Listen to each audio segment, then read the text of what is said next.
ഇന്ത്യയും സൗത്ത് ആഫ്രിക്കയും തമ്മിലുള്ള ആദ്യ ഏകദിന മത്സരം തുടങ്ങാൻ ഇനി മണിക്കൂറുകൾ മാത്രം ബാക്കി.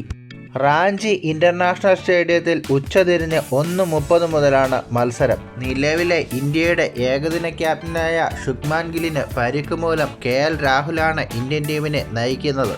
ടെസ്റ്റിൽ സമ്പൂർണ്ണ പരാജയം ഏറ്റുവാങ്ങിയതിൻ്റെ കണക്ക് തീർക്കാൻ കൂടിയാണ് ഏകദിനത്തിൽ ഇന്ത്യൻ ടീം ഇറങ്ങുന്നത്. രോഹിത്തും കോഹ്ലിയും ഏകദിന ടീമിൽ കളിക്കുന്നു എന്നുള്ളത് ഏകദിന ടീമിൻ്റെ പ്രത്യേകതയാണ്. ഓസ്ട്രേലിയയിൽ വെച്ച് നടന്ന ഏകദിന സീരീസിൽ മാൻ ഓഫ് ദി സീരീസ് ആയിട്ട് ഹിറ്റ്മാൻ തിളങ്ങിയിരുന്നു.